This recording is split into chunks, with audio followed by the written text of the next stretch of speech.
자, 박수로 맞이합니다. 아, 진짜 오랜만에 뵙겠습니다. 네. 그렇게 오랜만인가? 아, 정말 오랜만이에요. 예. 보고 싶었잖아요. 그렇습니다. 네.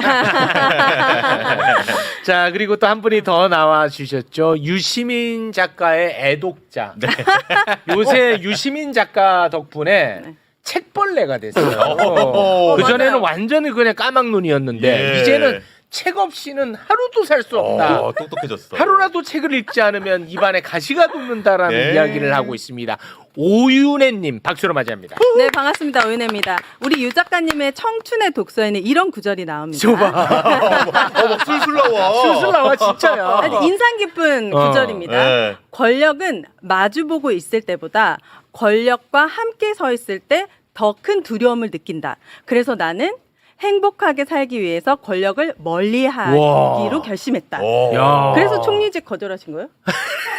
야, 그런 얘기 안 하기로 했어. 근데 진짜 되게 이 구절이 함께 서 있을 때 왜 큰 두려움을 느낄까 했는데 그 책에는 함께 권력과 서 있으면 아군들이 미친 듯이 공격하고 막 그런 삶이더라고요. 예. 그래서 굉장히 인상 깊었습니다. 아니, 총리직을 거절했다 이런 건 어떤 분들이 여기 나왔을 때 얘기했나? 아니지 다른 데서 얘기했나? 저는 납치해서 제가 봤어요. 솔직히 말씀드리면 여기서 이제 어떤 누군가가 얘기를 했어요. 근데 저는 그런 발언이 진위업은 몰라요. 저는 뭐 조금 적절치 않은 것 같아서 얼른 막 뭉개고 넘어갔습니다. 예. 근데 제가 또 저러고 있네요. 아 죄송합니다. 이거 적절치 않은 발언인가요? 그게 사실 뭐 그 사실관계는 뭐 아이, 분명히 할 필요는 있죠. 있어요? 그게 이제 제가 드릴 수 있는 말씀 이런 정도인 것 같아요. 뭐 저한테 총리를 해달라고 했는데 제가 거절하니까 그다음에 뭐 김민석 의원을 지명을 하고 이랬다 그런 거는 난 모르겠고 모르죠. 그냥 제가 아는 범위에서는 이재명 대통령의 인사 구상 중에 네. 총리감을 이렇게 찾는 과정에서 네. 그런 검토 대상 중에 한 명이었을 수는 있다. 네. 이게 첫 번째고 두 번째는 이제 다시 공직을 맡을 의향이 있는지를 물어본 적은 있다. 그럼 나는 뭐 어떤 공직도 할 생각이 없음을 분명히 했다. 단호하게. 네. 그 정도만 하죠. 네. 그러니까 뭐 행복하게 살기 위해 권력을 멀리할 결심을 아니 하였다. 그런 게 아니고 행복하게 살기 위해. 여기 책에 그렇게 쓰셨잖아요, 작가님이. 아니 그 책 따로 말씀 따로 하시면 안 되죠. 작가님 책인데. 이거는 그 근데 독자로서 실망합니다. 그거를 그 공직을 한다고 해서 꼭 불행해지는 것도 아니고 공직을 안 한다고 해서 꼭 행복한 것도 아니에요. 이거 사람마다 달라요. 사람마다 다른 거죠. 예, 어떤 사람은 공직을 해야 행복한 사람이 있고 그건 맞습니다. 이재명 대통령 같은 분 예. 요새 얼마나 행복해 보여. 아유 이럴 거면 좀 신났어. 진작시켜 주지 맞아요. 그랬어. 난 이런 생각이 많이 들더라고. 네. 맞아요. 그리고 이제 저 같은 스타일은 그런 공직 수행에서 그것이 이제 객관적으로 볼 때 보람 있고 훌륭한 일이라 하더라도 개인적인 만족을 얻는 스타일은 아니니까 이게 나는 그렇다 그런 거지. 그렇지, 네. 그렇지. 혹시 일반론으로 아니요, 오해해서 일반론. 유시민은 네. 그렇다. 유시민은 네. 그렇다는 네. 거야. 좀 별난 놈이라서 네. 유시민은 그렇다. 그렇다. 그런 네. 정도죠. 네. 와 시작부터 아주 어려운 질문이 들어가가지고. 죄송합니다. 윤혜야, 네? 너무 고마워. 그렇지 않아도 요거 하나만 좀 여쭤보고 시작을 해볼까 합니다. 유시민 작가님과 우리 매불쇼 그동안에 함께하면서 윤석열을 이겨내는데 큰 도움을 받았단 말이에요. 그래서 그냥 오로지 그냥 개인적으로도 너무 감사하고 개인적으로도 큰 위안이 됐거든요. 근데 유시민 작가님이 정치평론 하지 않겠다. 그리고 그 민들레 칼럼을 또 쓰지 않는 것 같더라고요. 진짜요? 이게 또 어떻게 된 사연인지 제가 그게 좀 궁금해가지고요. 뭐 그럴 필요까지 있으신가 해서. 뭐 정치 비평을 안 하겠다 이런 건 아니에요. 되도록 좀 안 해야 되겠다는 마음을 먹었고. 왜 그래요? 그리고 이제 민들레 칼럼도 이제 그게 제가 하는 제일 중요한 정치 비평이었는데 그 2주에 한 번씩 이제 글이 안 써지는 거예요. 그래서 제가 이제 시민 언론 민들레에는 글이 안 써져서 못 쓰겠다고 얘기를 했어요. 그래요? 네, 이제 여러 이유가 있는데 제가 사실은 2016년 17년 그 박근혜 탄핵되고 나서 좀 되게 좋았어요. 그때 뭐 TV 예능 프로 같은 데 나가고 말쓸 신잡 알쓸 신잡 거. 이런 거 하고 그래서 뭐 맞아. 사람들이 저 인간 저 몹쓸 인간인 줄 알았는데 맞아. 알고 보니 괜찮네 뭐 이런 얘기 듣다가 네네.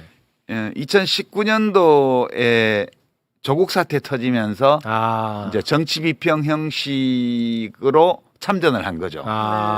그 조국 사태에 참전을 하면서 이제 활발한 정치 비평을 그때부터 해서 약 7년 가까이 그걸 했어요.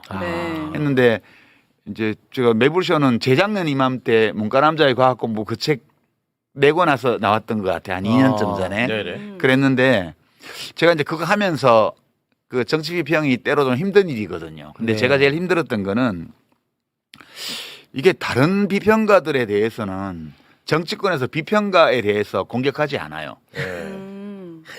아니 뭐 아무렇게나 해도 뭐 이번에 뭐 무슨 뭐 국힘당이 뭐 170석을 한다 이런 얘기를 하는 사람 했다고 해서 국힘당에서 공격하거나 민주당에서 비판하거나 하지 않아요. 근데 이제 비평가들끼리는 할 수 있죠.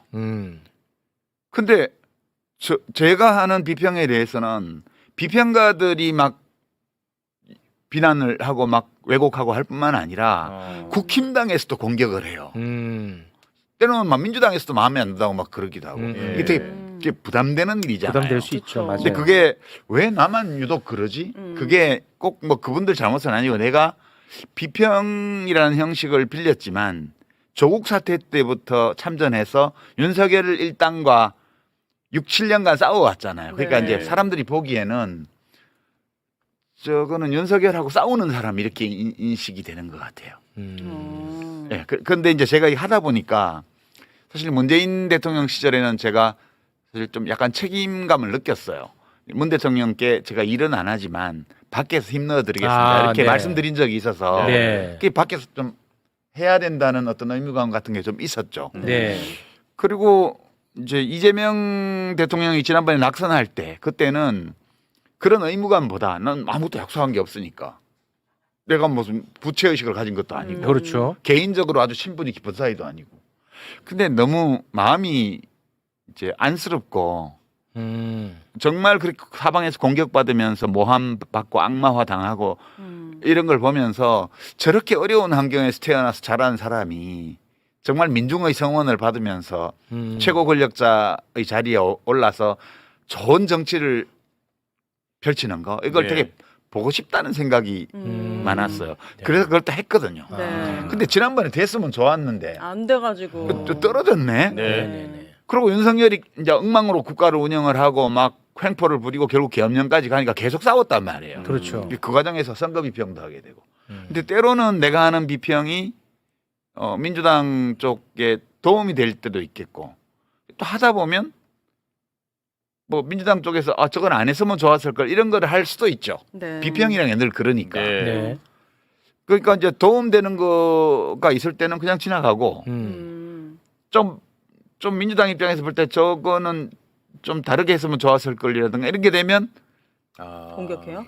공격을 하는 게 아니라 이제 비판. 뭐 우리하고 관계 없다고 한다든가 아니면 심지어는 그러지 말라라고 한다든가 이렇게 한단 말이에요.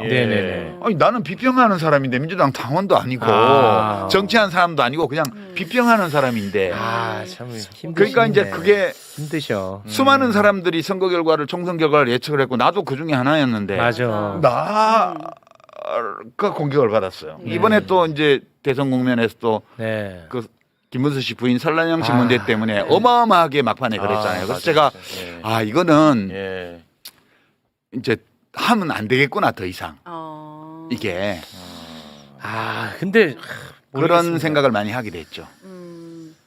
아니 근데 그거는 일단은 영향력이 그만큼 있다라는 거 아닌가 하는 생각이 들어요. 물론 저는 힘들 것 같아요. 말씀을 들어보니까 참 쉽지 않으시겠다라는 생각이 드는데 저는 아무리 이야기를 해도 내 얘기를 받지 않아서 속상한 사람이거든요. 근데 이제 작가님은 이제 그만큼 영향력이 있다라는 이제 방증이죠. 그래서 이제 이재명 대통령은 대통령이 됐잖아요. 그리고 잘 하실 거예요. 저는 옛날부터 잘 하실 거라고 믿었으니까. 그리고 제가 무슨 빚을 진 거라든가 이런 게 없어요. 그냥 일방적으로 제가 이분이 대통령 되는 걸 보고 싶다. 그러면 되게 기쁠 것 같다.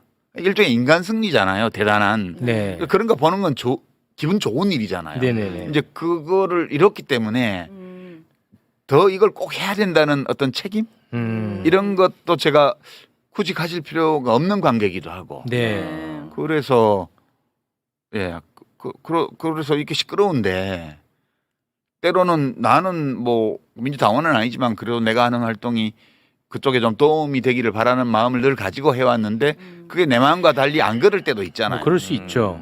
그러니까 그거는 부담이 너무 커졌어요. 이번에 이 일을 겪으면서. 아니 근데 그러니까 이제 안 써지는 거예요. 이게 아니 근데 요거 자기 하나는- 검열을 하게 돼요. 이렇게 쓰면 그러면 안 돼. 이게 안 써진다. 문장 하나를 쓸 때마다 네. 이것이 어떻게 악용될 위험? 이게 아군한테 받는 상처가 더 깊고 커요. 아니 꼭 어쩌면. 아군한테 받는 것 때문이 그럴 것 아니라 같아요. 전체적으로 하든 이것이 그러니까 자기 검열을 너무 하게 되는 거예요. 그래서 글이 안 이거 써지시고. 진짜 유시민 상처 너무 크다. 그래서 맞아. 이렇게 자기 검열을 한 문장마다 한 단락마다 계속 검열을 하게 되면 네. 비평을 안 하는 게 맞겠다. 아니 어떤 선택이든 저는 매우 존중하고 지지합니다. 저는. 그래서 예, 이제 저는. 매불쇼에 나올 일이 별로 없어져서 오늘 그래도 우리 시청자들한테 그 대선도 끝났고 하니까 한번 인사는 해야 되지 않을까. 네. 왜 못 나오는지 이야기 네. 좀 하고. 그럼 오늘 마지막이에요? 아니 안 그렇게 돼요. 내가 가만 안 있지. 그렇지. 근데 그 작가님. 근데 사실관계는 또 우리가 따져보는 게 중요하니까 작가님으로 인해서 이번 대선 국면에서 시끄러웠던 건 현상이었어요. 그건 맞아요. 근데 그게 예를 들어 표를 깎아먹는 행위가 됐느냐? 그 데이터가 있어요? 저는 그거랑은 전혀 별개라고 보는 입장이거든요. 그 데이터로는 입증이 안 되고. 없죠. 근데 이제 다만 비평하는 사람으로서 네. 자기 자신의 비평 행위에 대해서도 비평적으로 볼 필요는 있어요. 그건 맞죠. 네. 그래서 일종의 자아 비판 같은 거를 한번 해보자면 네. 제가 이제 이 설란영 씨 관련 발언 중에 무엇이 문제가 돼서 이렇게 시끄러워졌을까 생각해봤어요. 이건 한번 정리를 해야 될 것 같아 당사자가. 그러면 당사자 말씀 듣기 전에 네. 제가 요거 잠깐 좀 말씀드릴게요. 저는 지난번 대선 국면에서 유시민 작가의 그 설란영 여사 관련한 발언 이것 때문에 개인적으로 혼자서 엄청 괴로웠던 사람이거든요. 뭐냐면 설란영 여사의 빙의를 해서 설란영 여사는 아마 이럴 것이다라는 이야기였어요. 네. 그런데 그거를 두고 언론에서 뭐 여혐이다, 무슨 뭐 엘리트주의다라고 엄청나게 때렸단 말이야. 네. 그리고 방송에 나오는 논객들도 그걸로 엄청나게 비판 많이 하더라고요. 네. 여야 할 것 없이 다 했습니다. 근데 저는 그걸 거의 대부분을 다 봤습니다. 이건 제 느낌이지만 그 해당 발언을 진짜 제대로 듣고 비평한다고 느껴본 적이 없어요. 처음에 만들어진 프레임대로 그 안에서 후적되더라고. 나는 그거를 다 듣고도 그 발언이 불편할 수 있다고는 생각합니다. 그건 뭐 각자의 몫이니까.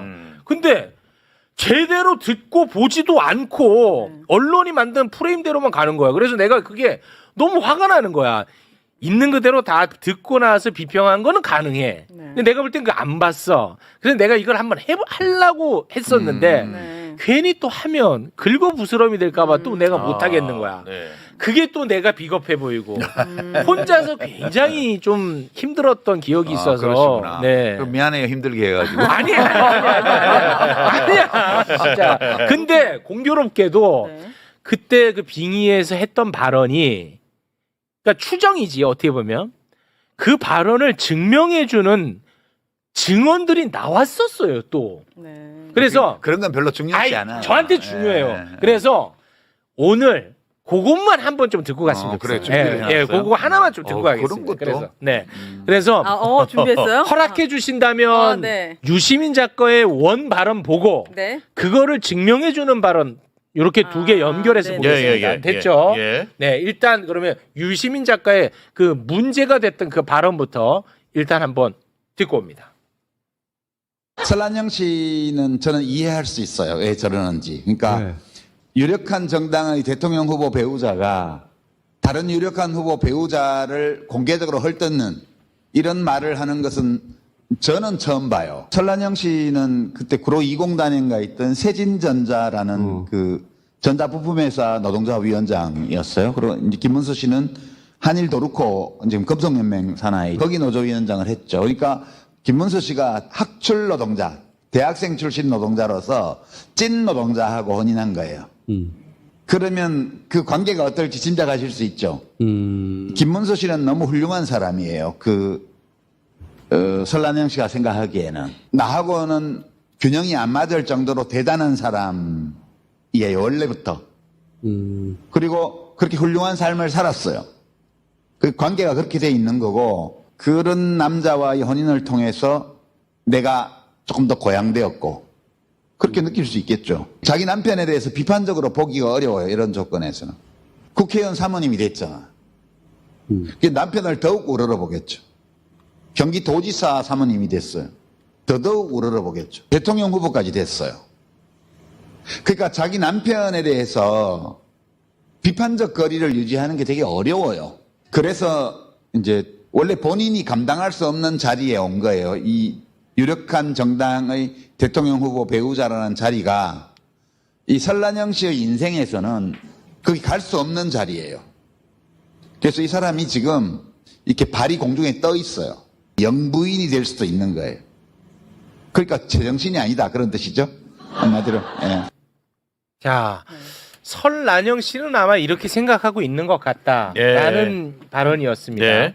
자, 저는 이걸 보고 되게 이상하다, 문제가 된다라고 그때도 생각 안 했고 지금도 생각 안 하는데 네. 이걸 다 보고 야, 이거는 문제가 있다 바로 이렇게 생각하는 사람도 저는 있을 수 있다고 보는 각자가 입장입니다. 생각이 다를 수 있으니까. 그렇습니다. 예. 근데 대신에 좀 보고 판단해라 하는 차원에서 요거를 이제 보여드린 거고 예.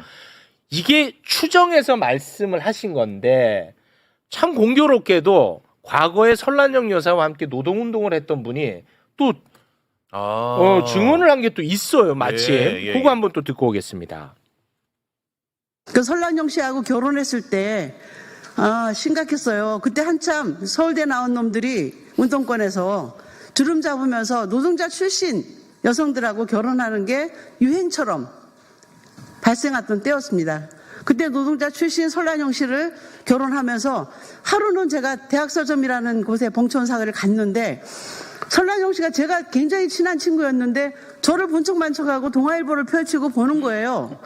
그래서 이상하다고 생각했는데 그걸 보고 나더니 책꽂이에 이제 먼지를 터는 거예요. 그래서 야, 너 뭐해? 나 왔는데. 그랬더니 나 할 일 많어.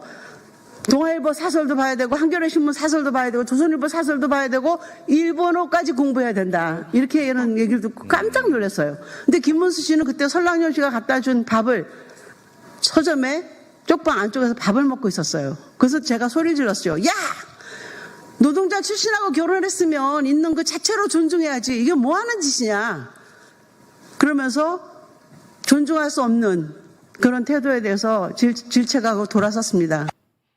네. 유시민 작가가 빙의해서 추정한 것을 어떻게 보면 약간 좀 뒷받침해주는 증언처럼 저는 느껴졌는데 자, 제가 얘기하고 싶은 건 여기까지고 이제 뭐 당사자니까요. 유시민 작가님. 굳이 저런 거를 볼 필요 없어요. 저한테는 중요했어요. 문제는 저한테는 중요했어. 이제 조금 전에 제 말하는 영상이 나왔는데 우선 이제 한 두 가지 문제가 있어요. 하나는 작은 문제고 하나는 이제 좀 큰 문제일 수 있는 제 발언에. 첫 번째는 그 제정신이 아니다 그 표현이 있죠. 그건 좀 뭐 과할 수 있죠. 그거는 되게 이제 비평하는 사람으로서 좀 과한 표현이에요. 그런 거는. 그러니까 그런 표현 쓰면 안 되는 건데 저기 약간 그 다스베이다라는 데가 좀 캐주얼한 데여가지고 제가 그러니까 저 캐주얼한 분위기에서 나온 이 캐주얼한 발언이 어떻게 쓰일 수 있다는 생각이 안 한 거예요. 그러니까 그거는 비평하는 사람으로서 잘못이 있는 거죠. 자기 검열을 했어야 되는데 저때 좀 되게 해이한 자세로 했어요. 이제 그 이제 첫 번째 문제고 저거는 제가 이미 좀 잘못한 거라고 얘기를 한 적이 있어요. 이제 더 근본적인 문제는 이게 이제 국힘당에서 전국의 플랜카드를 저를 공격하는 플랜카드를 걸고 막 지지층 투표 동료를 하고 막 그랬습니다. 그러니까 뭐 일개 비평가의 발언을 놓고 그런 유력한 없죠. 정당이 전국의 플랜카드를 며칠간 걸고 막 유세장에서 떠들고 막 뭐 종편 이런데 대담에 나와가지고 공격하고 사례를 저는 듣도 보도 못했는데. 그렇습니다. 그래서 유시민 찍겠다는 사람도 많이 나왔어요. 인지도 너무 올라가가지고. 아니 출마도 안 했는데. 이제 아까 제가 한 발언 중간에 보면 학출 노동자 김문수 씨가 찐 노동자 설란영 씨하고 혼인했어요. 이렇게 말을 하고 나서 네. 그 관계가 어떨지 짐작하실 수 있죠. 이렇게 말을 했어요. 그건 잘못된 말이에요. 그게 제일 큰 문제가 있는 발언인데. 그러니까 저는 대학 출신 노동운동가하고 찐 노동자가 혼인한 사례를 여러 알아요. 제가 네네. 80년대에 활동할 때 아까 또 이제 어떤 노동운동가 분이 말씀하신 것처럼 그 유행처럼 한때 해가지고 그런 커플들을 여러 알거든요. 네네. 근데 어느 커플도 김문수 설란영 커플 같지 않았어요. 그때도 이미. 예. 그 남편을 쥐고 흔드는 분도 있을 거예요. 네네. 예, 그 관계가 다 부부마다 달라요. 네네. 근데 제가 찐 노동자하고 대학생 출신 노동운동가가 혼인하면 관계가 불균등해진다라는 것을 아주 일반론적인 것처럼 말을 해버렸잖아요. 제가 전날 저 얘기를 한 것은 김문수 설란영 부부의 개별적 사례에 대해서 내가 정보가 많고 과거에 인연이 있기 때문에 그 사람들이 왜 그러는지를 한번 이해해 보자는 입장에서 그 구체적인 사례 하나를 얘기를 한 건데, 그러니까 설란영 김문수의 관계가 이러하다 여기에 논의를 한정해야 되는데 네. 저 발언은 이 관계를 아주 일반화할 수 있는 발언이에요. 이제 그러니까 이게 잘못 말한 거기 때문에 이걸 가지고 확대 해석하면 이제 여성 비하, 학력 차별, 그죠? 노동 비하 이렇게 확전시킬 수 있는 거예요. 그러니까 저 잘못은 저 부부의 사례를 구체적으로 설명하는데 그쳤어야 되는데 한정했어야 되는데 일반화할 수 있는 형식으로 그 얘기를 한 거예요. 일부 내용이. 작가님, 제가 뭐 너무 호의적인지 너무 편파적인지 모르겠는데 저는 저거를 이렇게 받아들여서 문제 없다고 생각했던 것 같아요. 두 사람이라면 그렇게 될 관계가 것이다. 된 거 아니겠습니까? 라고 저는 받아들였던 거예요. 그렇죠. 그렇게 받아들이면 좋은데 맥락상 그렇잖아요. 아니, 그렇게 안 받아들이고 만반의 준비를 갖춘 사람들이 널려 있는 게 이 세상이잖아요. 그러니까 비평하는 사람은 아니 그 맥락이라는 게 있잖아. 그러니까 비평하는 왜 또 굳이 사람은- 그렇게 말씀하세요? 그리고 저들이 이렇게 공격하는 거는 이렇게 작가님처럼 자기 비판이 가능하고 반성할 걸 아니까 오히려 물어뜯는 거예요. 아니 그게 아니라 그래서 내가 이거 좀 길지만 다 틀은 거야. 네. 맥락이 있었잖아. 아니 맥락이. 그러니까 이제 그다음 들어봐요. 네네 알겠습니다. 근데 모든 사람이 최욱 씨나 우리 오연혜 씨처럼 저하고 뭐 이렇게 아. 방송도 하고 이래서 되도록이면 객관적으로 해석해 주려고 노력하는 분들만 있는 세상이면 이렇게 안 돼요. 근데 곡해하고 왜곡하고 공격할 만반의 준비를 갖춘 사람들이 있잖아요. 그러니까 저는 국힘당 진영 쪽뿐만 아니라 기성 언론의 거의 모든 기자들이 싫어하는 인물이에요, 제가. 그렇잖아요. 이것도 저의 행위의 결과인데 제가 언론에 인터뷰도 안 하고 출연도 안 하고 압류도 안 하고 거의 대부분 네. 툭하면 기성 언론 비판하고 이러잖아요. 네. 그러니까 그분들 입장에서 보면 제가 공공의적 1호예요. 네. 영향력이 아니 그건 크니까. 통쾌해야죠. 아니 그쪽 입장에서 보면 아니 그러니까. 그리고 윤석열하고 6년 넘게 싸웠어요. 네. 그 국힘당 쪽에서도 공공의적이에요, 자기들로서는. 그렇죠. 이제 그런 조건에 내가 있기 때문에 네. 이런 식으로 확대 왜곡해서 정치적 공격 소재로 사용할 위험 네. 이걸 충분히 인식하고 발언해야 되는데 제가 저렇게 공격당할 소지가 있는 발언을 한 거예요. 그건 그게 아니야. 저희 잘못이죠. 그건 예방 불가능해. 이건 여기까지고. 나는 반대. 그다음에 이제 어떤 비평가가 한 비판 중에 이런 게 있었어요. 무의식에 잠재의식에 여성 비하 학력 차별 이런 의식이 있기 때문에 저런 말을 한 거다. 네. 이렇게 하더라고요. 네네. 그래서 제가 생각해 봤어요. 정말 그런가? 생각해 봤는데 그럴지도 모르겠다는 생각을 한 거예요. 너무 그렇게 바르려고 아니, 하지 마요. 무의식의 영역이란 건 내가 의식을 어떻게 못하는 거잖아. 당연하죠. 그러니까 이제 이 문제는 내가 이렇게 심지어는 무의식의 영역에 있을 수 있는 것까지도 의식의 영역으로 끌고 들어와서 그것을 내가 자기 검열을 해야 된다. 비평을 계속 하려면. 너무 자기 비하하지 마. 아니 비하가 아니요. 왜 그래요? 그거는 진짜. 객관적으로 비평하는 거예요. 그러니까 그거 무의식의 세계니까 내가 의식의 영역에서 그렇다 하는데 나도 말을 못 하는 거예요.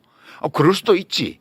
근데 그런 것 때문에 저렇게 안이한 태도로 말을 한 것일 수 있기 때문에 정말 무의식의 영역에 그런 게 있는지까지도 의식적 진단의 대상으로 삼아봐야 되겠다는 생각했고요. 여기까지가 이제 자아 비판이고. 네. 그래서 이거가 결과적으로 나타난 걸 보면 제가 매우 흥미로운 사실을 하나 발견을 했는데 네네. 이걸 가지고 이제 저를 비판했던 그룹이 두 그룹이 있어요. 첫째는 국힘당 패거리들이고 네. 이제 국힘당 정치인들과 후보 진영 네. 후보 부부와 네. 그다음에 뭐 그건 그걸 편드는 자연스럽죠. 언론인들과 그걸 편드는 비평가들과 자칭 네. 그런 사람들이 공격하는 건 너무 자연스럽죠. 자연스럽고 네. 알 수 있어 왜 그러는지. 그렇습니다. 두 번째는 네. 여성의 전화나 뭐 민주노총이나 이런 시민사회단체 있잖아요. 네. 진보적 시민사회단체. 여기서 또 비난 성명이 많이 나왔거든요. 많이 나왔어요. 네. 이 둘은 동기가 달라요. 네. 이 두 번째 그룹은 정말로 어떤 비평가가 무의식의 영역에서라도 네. 이런 인식을 갖고 있기 때문에 저런 발언을 한 게 아니냐라고 의심할 수 있죠. 네. 그리고 그렇게 의심하면 발언할 수 있는 거고요. 네. 그다음에 이것이 대선 국면 막바지에 국힘당 쪽에서 이거를 이용해 먹고 있다는 사실은 그 사람들이 신경 쓸 문제가 아니에요. 네. 이분들은 이른바 신념윤리, 자신이 옳다고 믿고 있는 바에 따라서 옳은 일만 하면 되는 거지. 내가 하는 행위가 현실에서 초래할 수 있는 어떤 예측 가능한 결과에 대한 책임까지 느끼면서 일을 하는 분들이 아니에요, 이분들은. 네. 그러니까 이분들이 이렇게 하는 거는 자신의 신념에 따라서 하는 거기 때문에 이것은 그러네요, 그렇지 않네요, 서로서 논쟁할 수 있는 문제라고 저는 봐요. 근데 국힘당과 그 패거리들이 한 거는 저는 되게 좋게 봤어요. 왜요? 왜냐하면 이분들이 이토록 인권 감수성이 그래요?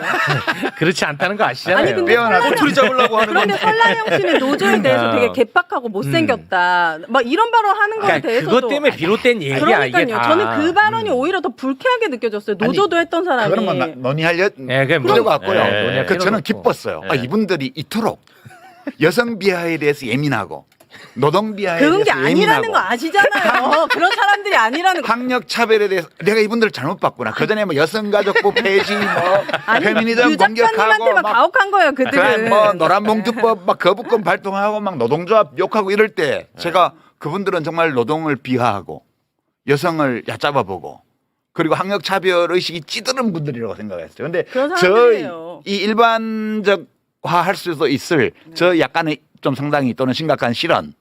좀 잘못된 표현 방식 이거에 저렇게 분기탱천해서 저렇게 하는 걸 보니 우리 대한민국 앞으로 잘 되겠다.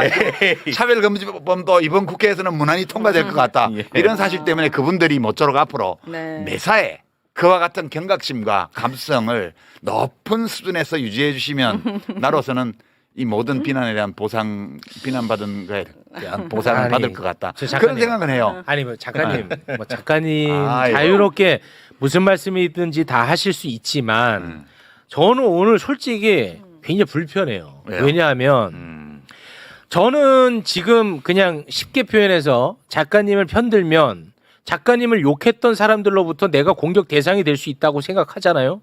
당연한 그렇지. 자연스럽죠. 같이 날아가는 걸 감수합니다. 왠지를 알아요? 나는 이게 만약에 잘못됐다고 생각을 해야 난 이런 잘못을 안 하려는 예방이 가능하잖아. 나는 그렇지 않아요, 지금. 난 잘못됐다고 생각하지 않아. 아니 그래서 저- 나는 예방이 불가능해. 표현이 잘못됐다니까 그 관계가 어떤지 짐작하실 수 있죠. 이 표현은 아니 그 맥락상 아니, 맥락은 그들이 그런데. 입장에서는 그렇게 봤다고 우리는 받아들였단 아니 말이에요. 내가 잘못했대는데 왜? 아니, 왜 그러냐면 왜 그러냐 맞아요. 예, 그러니까 예. 왜 그러냐면 네. 맞아요. 작가님 본인이 잘못했다는데 네가 뭔데 껴들어? 맞습니다. 왜 그러냐? 이유가 있어요. 이유가 이렇게 가이드라인을 가혹하게 잡아버리면 다른 사람들이 어떤 발언을 어떻게 합니까? 아니 이제 여성의 전화나 민주노총이나 한국노총에서 잘 싸우겠죠 앞으로. 그렇잖아요. 그리고 국힘당도 이렇게까지 저를 비난했으니까 일관성을 지키기 위해서라면 안 지키잖아요. 그런데 앞으로도 일관성 계속- 없잖아요. 무슨 없나? 없죠. 아이고, 그만 좀 하세요. 여자 기자를 막 그렇게 그 꼬투리 팔목에 잡으려고 그런 건데, 막 그거는. 상처나고 막 네. 난리도 아닌데. 그러니까 이거를 이런 식으로 가이드라인을 잡아버리면 어떤 발언도 못 합니다. 그게 인간 세상이라니까요. 그러니까 비평하는 사람들이 그 점을 염두에 두고 할 수밖에 없어요. 근데 그 웬만하면 이렇게 해도 그냥 넘어가지고 비평가들끼리 야 그 비평이 맞냐 안 맞냐 가지고 좀 정말 진지한 토론을 하고 그렇게 넘어갈 텐데 이거는 선거 국면에서 네. 그냥 공격 수단으로 득표수단으로 이걸 사용을 했잖아요. 그렇죠. 그러니까 저로서는 좀 특이한 케이스라고 봐야죠. 네. 이게 이 정도로 부담이 오면 정말 한 문장 한 단락을 쓰는 것이 좀 힘들어지는 거죠. 그러니까 네. 예. 그럼 그러니까 좀 그런 쉬세요. 이제 원하시니까 조금 쉬면 돼.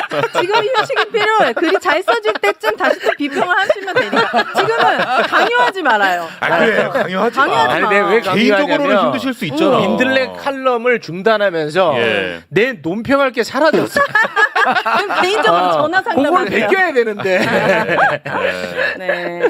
아니 그리고 또 너무 이렇게 또 상처받고 위축된 것 같아서 또 제가 그것도 가슴이 좀 아프고 아니, 이건 개인적인 감정입니다. 상처받은 건 아니에요. 네. 이게 되게 무서운 일이구나 이게. 아니 그거는 맞죠. 그런 거고 내가 신중할 필요는 있죠. 스스로 감당하기 어려운 정도의 그런 일이 생기는 네. 이 행위를 계속하면 그건 곤란하잖아요. 모든 일이 다 나로 인해서 생기는 건데 네. 나로 인해서 생기는 일을 내가 갈무리를 하기가 어렵다라고 느끼면 나로 인해서 그 일이 생기지 않도록 하는 수밖에 없는 거 아니냐. 에이 그건 아니죠. 여쭤보는 거예요. 아니 그 독립운동가를 친일파들이 다 손가락질했는데 그럼 독립운동가로부터 비롯된 건데 독립운동 하지 마요? 독립운동가도 그 일본 제국주의와 친일파들한테 빌미를 제공하는 경우에는 네. 그거에 대해서 그런 빌미 어차피 싸우는 관계잖아요. 네네네. 그러니까 우리가 전투 중에 민가에 오발탄을 쏘지 말아야지. 아, 신중할 필요는 있죠. 적들을 향해서 조준 사격을 해야 되는데 네. 뭘 잘못해서 민가의 장독을 깼어요. 네. 그러면 저 군대는 막 민가에 피해를 주고 민중을 괴롭히는 군대야. 네. 이런 선전의 소재를 제공하는 게 되잖아요. 아니 사람 죽인 것과 장독대 깬 것과 뭐가 더 잘못입니까? 사람 죽인 거 얘기 안 하고 장독대 깬 것만 얘기하는 게 잘된 세상입니까? 아니 근데 그런 인간과 그런 집단들이 존재하고 있는 게 우리 인간 세상이에요. 네. 그 점을 우리가 원래 비평하는 사람은 이거 신경 안 써도 돼요. 원래 비평하는 사람은 자신의 신념 윤리에만 철저하면 되거든요. 네. 근데 내가 이렇게 살다 보니까 어쩌다 보니까 이게 그냥 내가 저지르는 어떤 오류 이런 것들이를 민주당에 덮어 씌워 가지고 뭘 그렇게 할 수 덮어씌워요? 있는 세상이 되어 있더라고. 이것도 과대망상인지 모르겠는데. 과대망상이에요. 아니 작가님 네. 대한민국 전체를 청소하려는 사람이 장독대 하나도 깨지 않겠다고 생각하는 게 너무 오만한 거 아닙니까? 아니, 오히려. 나는 그런 사람 아니거든. 아니 그러니까 그 장독대도 깰 수 있고 깼다고 혼날 수도 있죠. 그래, 아니, 깼으면 그러니까. 물어주면 되는 거고. 그러니까 계속 공격하는 거 아니에요 지금. 그래. 작은 흠결에도 저렇게 좋아, 막 이러니까 오윤혜 좋아. 성직자입니까 우리가? 아, 그럼. 그러면 진보진영 비퍼형이 어려워져요. 저들 좋다. 룸살롱 가고도 말도 안 되는 재판 계속하는 사람들도 많은데. 아 좋아. 네, 그래서 저는 당분간 그냥 빈 활만 쏠려고요. 그러니까 집에서 혼자서 비평하거든요. 커피 마시면서. 이렇게 제 아내나 제 아들이 듣는 데서 아 네. 이러면서 뭐라고 한마디씩 네, 해요. 네, 네. 잘된 일이네, 뭐 좋은 일이네. 아유 어떻게 이렇게 판사가 이러지? 이런 거를 이제 화살을 채우지 않고 빈말을 혼자 쏘는 거예요. 네. 그렇게 지낼 거예요. 알겠습니다. 당분간. 지금 네. 댓글에 네. 이 주제로 너무 길게 얘기하는 그러니까 거 아니냐라고 독서 이야기 하는데 언제 하냐. 이런 얘기 하려고 모신 거고 정치 비평 안 하십니다.